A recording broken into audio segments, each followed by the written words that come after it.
Alright, so fuck the traditional YouTube 5-minute intro. We're just gonna jump right into this. You saw the fucking title, so let's just talk about it, alright? Okay. I'm gonna go over a list of just things I've been seeing on YouTube, on the comments, and videos that I've seen, and go over what they've been saying, so I'm not just like pulling this out of my ass. So, something I've been reading on the comments in some videos is people complaining that Ellie is not as unique and as strong as she was in the first game. But something I think we need to take into consideration, not even I think, but what we really just should take into consideration is that Ellie was 14, all right? 14 in The Last of Us.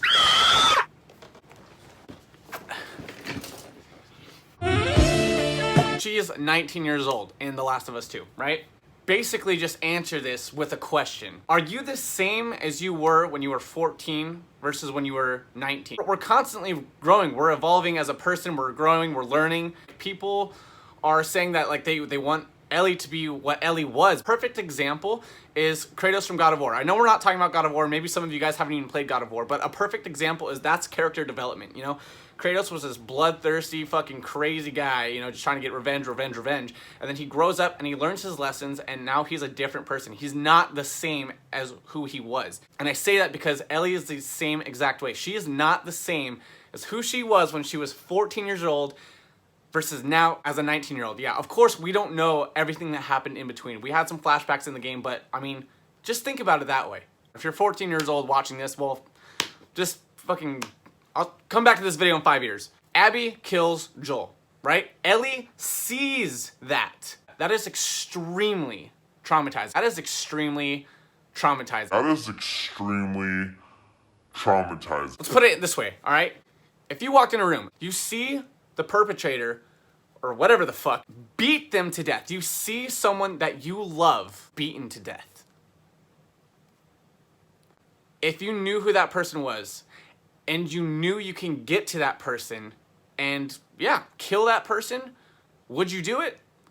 I'm just gonna say now, I fucking would. Put the fucking cuffs on. I'm ready to go to prison. For people that were upset about this whole revenge thing because some people thought it was out of character for, you know, Ellie wanting to get, you know, go on this crazy revenge quest, I'm just gonna call it. I feel like it's only human. I know there's some people that could just, you know, grieve in their own way. There are ways of handling it. I'm not saying we should all go out and kill people. What we also have to take into consideration is that this is a post-apocalyptic world, okay? This is not our world. It works differently, and it's maybe hard for a lot of people to grasp that, you know, because we've obviously never lived that. You know, COVID-19, that ain't shit compared to what The Last of Us is.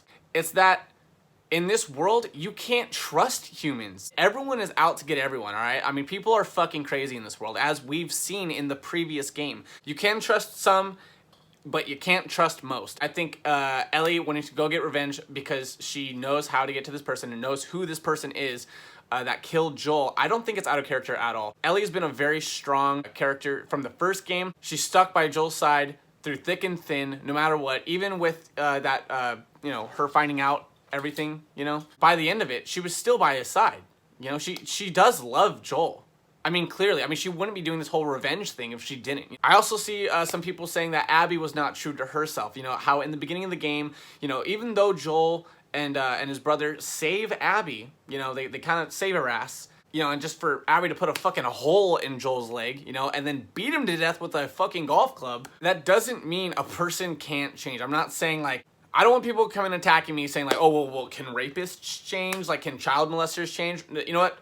That's just a whole different thing. And I hope no one twists anything like that. But just for the record, fuck rapists, fuck child molesters. I hope they all fucking die. But what they did with this game was so interesting and intriguing. It shows you through Ellie's perspective, right? You're playing as Ellie as first, and you instantly have this passionate fire of hatred for Abby, right? For doing what she did. We got to play half the game as Ellie and then half the game as Abby. We get to learn that Abby is just a human. She's a human just like Ellie. What the game shows is showing that, you know, Ellie has a valid reason to go after and get revenge on Abby. What I am saying is that they had a reason for what they did. They had a reason for why they wanted to kill Joel. If you're thinking Joel didn't fuck up, he did. This entire game's theme is showing that your actions have repercussions, whether they be good or bad. Whatever you do, there will be a repercussion. there are consequences to your actions if they're not done right. If we're being honest,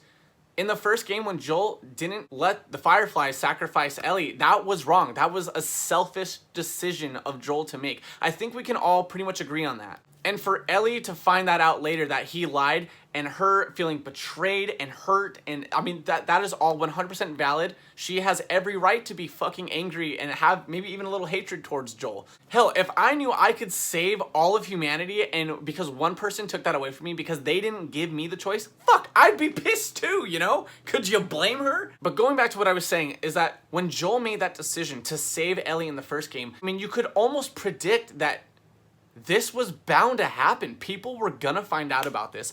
People were gonna want to go after Joel because they know that Joel just completely fucked the entire world. Of course, we always had the possibility of them going in, operating on Ellie, and maybe it wouldn't work. We don't know, and that's the thing. We're never gonna know because there's no way of knowing. But as I've stated, it just goes back to your actions have repercussions. They can have consequences. Joel suffered the consequence of his action that he made, the choice that he stole from Ellie. Is it heartbreaking? Of course. At the end of the day, I mean, Joel's not a perfect character. He has flaws, and the first game showed that he had flaws. How did you know? Know what? About the ambush. I've been on both sides. So, you kill a lot of innocent people? I'll take that as a yes. He has flaws. He's not he's not really a great guy, but that's important for characters to have flaws. You don't want perfect characters. I mean, you want to feel for the characters you're playing with. You want to, I guess essentially grow a relationship almost, like, of understanding who they are, because it's a part of you, because you are playing as that character. So you want to understand you as the player. Does that make sense? And real quickly, I'm gonna say it. People are like, well, I'm not homophobic, but you know, there's always the but. People were upset because Ellie is gay, okay? I said it, okay? Does it bother me? Abso-fucking-lutely not. I don't give a shit. You know why? Because if you played the DLC in The Last of Us, you saw this shit coming from miles away. It's nothing new. When the trailer dropped of Ellie and Dina kissing, people were like, well, oh my gosh, what, Ellie's gay, oh my god. Like, it doesn't fucking matter if she's gay, straight, bi, pan, whatever the fuck. It doesn't matter. I remember seeing that shit, articles on people, you know, wanting not to play this game because she was gay, and that's fucked up. And if you're like that, then a big fuck you. And I feel like the only people that would complain about that are the people that didn't play The Last of Us, the first game. Especially the people that didn't play the fucking DLC. Here's a prime example of, I guess, foreshadowing.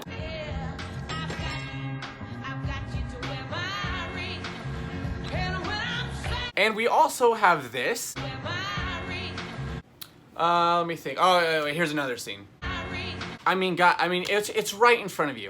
Another thing that people were saying, just going into the next part, I see a lot of comments and videos of people saying that they felt like there were so many pointless parts of the game. I don't think there was really any pointless parts. I feel like all the slow parts were very necessary. I feel like Naughty Dog are really focusing on character development, building that character. All of the characters, Ellie, Abby, Yara, and Lev, they were building those characters from how they lived and their thought process, you know, and throughout the game, we were slowly seeing them change and kind of see things differently, you know?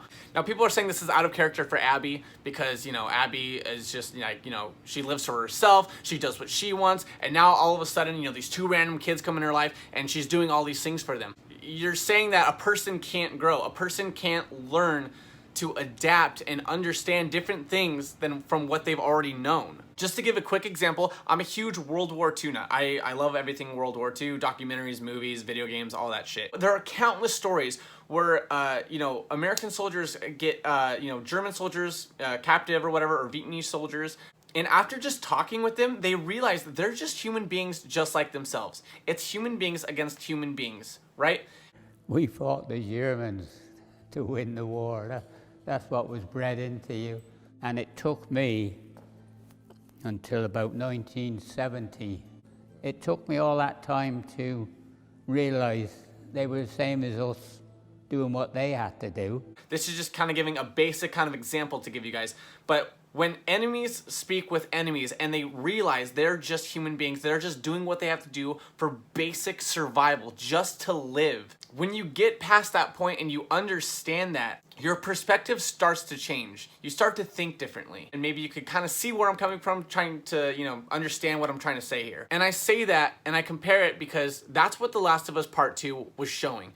It was showing that, when we're playing through Ellie's eyes, Abby and the wolves, they are the enemy. But playing as Abby and understanding her views and what she's grown up with and who she has lost, with that, we also get to learn about, some of the people in the wolves and, with like Mel and Owen, and maybe some of these characters aren't likable. I understand if people didn't like these characters. But what they were trying to show, and maybe people failed to see this, was that they're just people just doing what they have to do to survive in this crazy ass world they live in. This game really, really focused on loss, tragedy, forgiveness, and letting go. The loss of characters we had throughout the game with Jesse, Joel, Yara, everyone. It sucks to lose people, and it shows the tragedy with these characters and how they are grieving, and whether it be being sad or wanting revenge or being angry. I feel like Naughty Dog really nailed it on the head with how humans truly react to tragedy. This isn't like other game titles where, most games and even movies, as a main character or something, they get a long fucking prolonged 5-minute death with their last paragraph before they die, their final words. Well, guess what? In real life, you hardly ever get that. People die just like that. But with the death of Joel, Ellie didn't get a chance to talk to Joel. She just said, "Joel, fucking get up!" Like she was panicking, which I think anyone would panic in a moment like that. Abby clubbed him on the head, and that was it. No goodbyes, no speech, no nothing. Because guess what? That's what would happen in real life. But instead, villains, they always fucking have to give this fucking speech. Any last words? No, just put the fucking, cap him in the fucking head and call it a day. This is something I think they did perfectly in this game. From Manny dying. Screw it. Oh my god! From Yara dying. No! Oh fuck! No! No! From Jesse dying. Oh my god. And the list goes on. Another thing I think they did excellently, so good, was that the plot armor on this game was not strong. For instance, when Abby and Ellie were their first fight, I truly had fear in my heart. I hated every second of it because I was so scared. I didn't know if Ellie was gonna die or if Abby was gonna die, or hell, even if both of them were gonna die. There were multiple times, especially, I guess 2 main times, that I was extremely worried for both Abby and Ellie because I truly, deep down, I had no idea what was going to happen. I did not know if Ellie was going to die or if Abby was going to die. I didn't know. I was so scared because of how this game was going and how they were just killing people left and right, because it's just that's what happens. It's not Star Wars where every stormtrooper is missing every single shot, I saw a lot of people complain about that ending with Ellie and Abby fighting and all that, with, Ellie eventually sparing Abby. Now see, this is personally what I interpreted from the ending. Ellie made it up all the way to this point, killing all these people, ending all of these lives. If you're thinking about it realistically, because that's what Naughty Dog focused on, this was extreme realism, is that, yeah, Ellie was just killing all these fucking people, right? And then she finally gets to Abby, and she doesn't kill Abby. What is one more person compared to the hundreds of people she's just killed, right? The thing is, though, she gets to Abby, and in the game, she has this flashback of Joel sitting on a porch. And from what I got was, when Ellie looked back on that, she, in that moment, realized no matter what she does right now, whether she kills Abby or not, Joel is not coming back. No matter whether Abby dies or not, nothing will change. She will not feel any better than what she did before, right? I also grasped that with that, I don't know, just that look Joel gave to the camera, right? In that just 2-second flashback, is that maybe Ellie kind of thought would Joel want me to do this? Is it really ultimately going to avenge his death, or did Joel accept his death knowing that this was bound to happen one day? It was bound to happen. Joel was not gonna just live a long life, with no one finding out and him not reaping any of the consequences of his actions.